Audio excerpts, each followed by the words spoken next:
Hello, friends, and welcome back to Malicious Compliance Stories. It's the responsibility of the driver to make sure they're parked legally.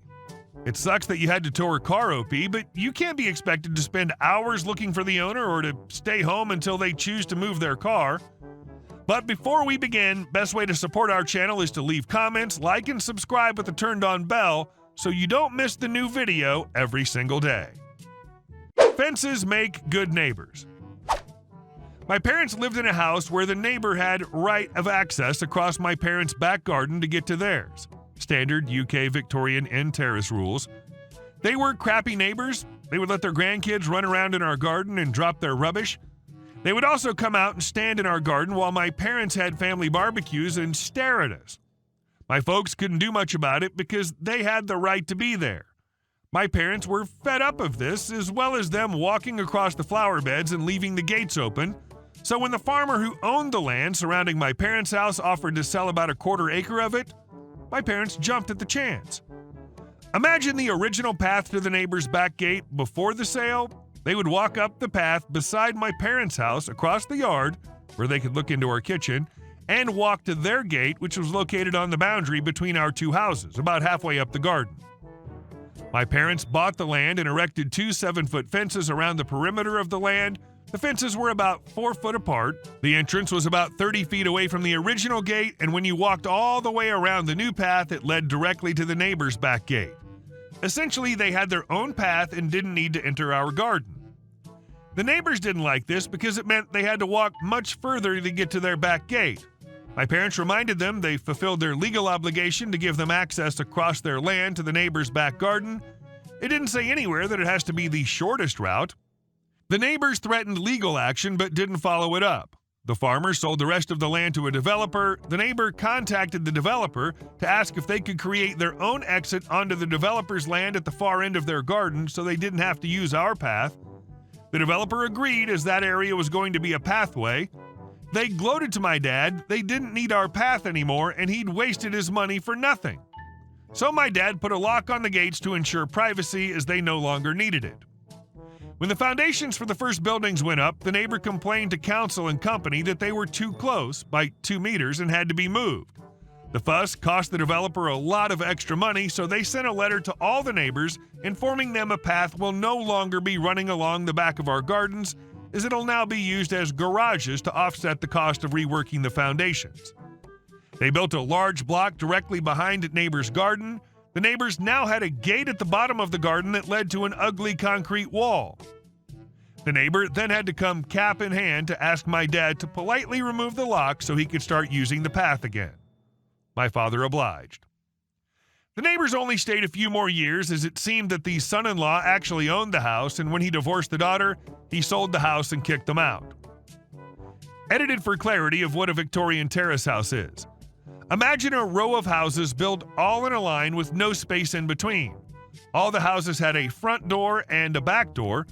Because Victorian house designers wanted as many houses as possible on a plot of land, they didn't waste space by adding a private side entrance to every house. They just made 1 or 2 entrances or entries, ginnels, look it up, to the structures for everyone to use, and added a right-of-way stipulation in the title deeds. This meant that the homeowners closest to the entrances couldn't block it off so his neighbors could access their gardens. In Victorian times, everyone used the back doors because the front room, the front door would open directly into the parlor, was for best and nobody used it. Or it was a bedroom. In modern times, most of these houses don't have enough space at the front of the house for bins or bike storage, etc., so the owners have to use their row rights instead of dragging wheelie bins through their homes.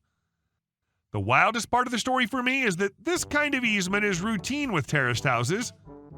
Why can't they just go in and out of the house's main door? And our second story.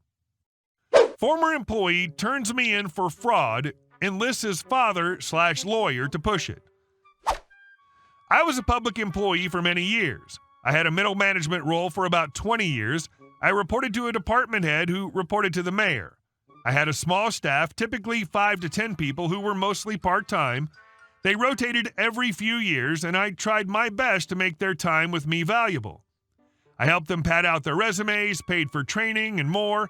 Tim was initially a decent employee, but quickly decided he was the greatest employee of all time. His overconfidence often led to mistakes or being overextended, and he needed bailed out. He was good at basic tasks, but had a hard time with math, grammar, and interacting with adults.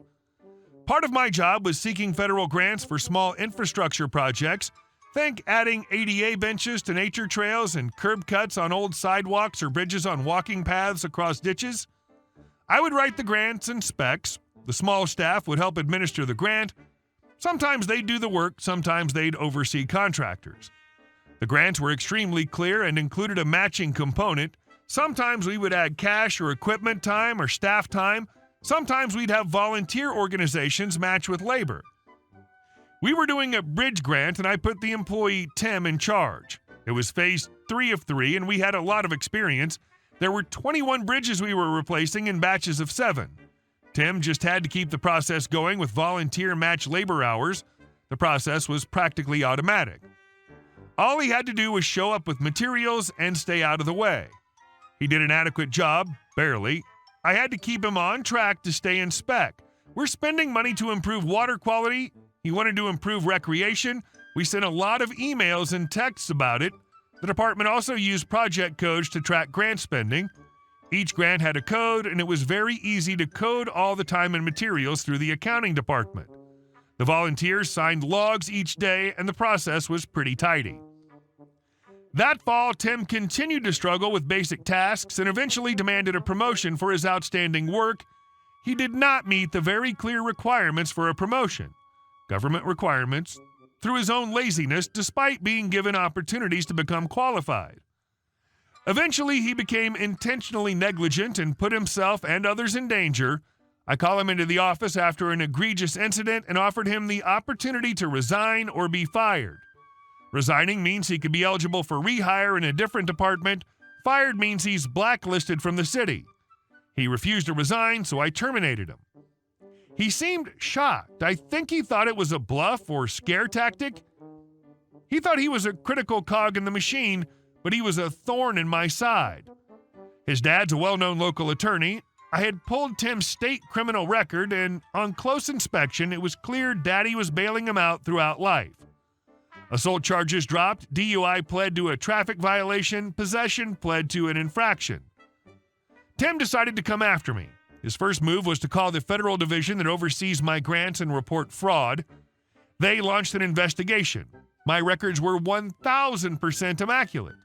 They called him into a meeting, and his proof of fraud was that he felt that the bridges should have been a lower priority and the money would be better spent elsewhere, so the fraud was misuse of funds.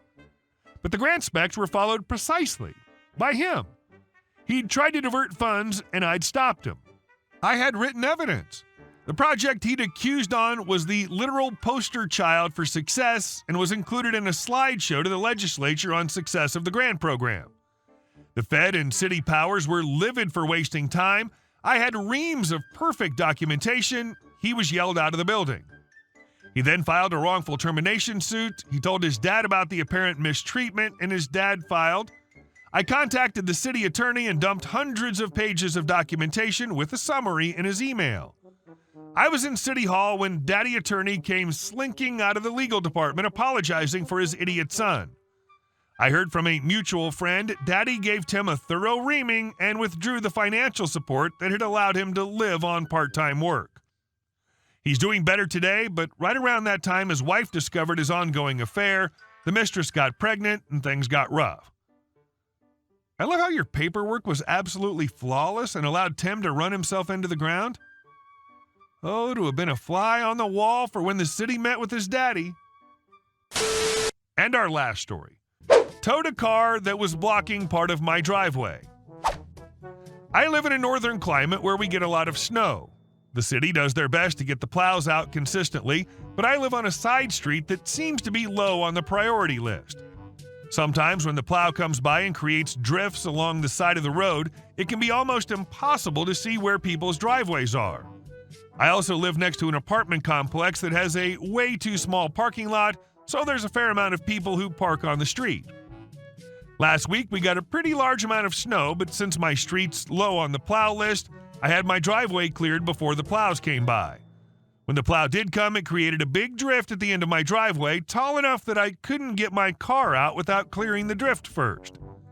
When I went out to clear the drift, I noticed a car was parked on the street, blocking about half of my driveway.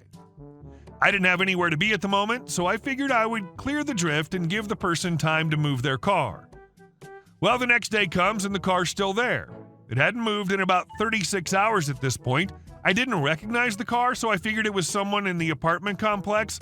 But I also needed to run some errands that day and wasn't about to go door to door at the apartments trying to find the owner, so I called a tow service and they were there within an hour. The tow driver takes the car and I go run my errands, but when I get back, there's a woman at the end of my driveway. I ask if I can help her and she asks if I know what happened with her car. I told her it got towed because it was blocking my driveway. She tried to tell me that her car was not blocking my driveway at all when she parked it, but I told her absolutely it was blocking my driveway, which is why I had it towed. She got upset and asked why I didn't try to find her first. I told her that I have no idea who she is, no idea where she lives, and no idea how I would go about finding her. She said I could have at least tried, then said that she was going to sue me for having her car towed and make me pay for it. I laughed at her when she said that and said, "Good luck with that." She started cussing me out at this point, so I removed myself from the situation and went about my day. I feel kind of bad about it because towing fees aren't cheap, but I also feel like I gave her plenty of time to move her car. I suppose I could have waited longer to do my errands, but I also have no idea if she would have moved her car or if she only came out because she noticed it wasn't there anymore. Hey guys, thank you all for watching the video. I'll see you in the next one.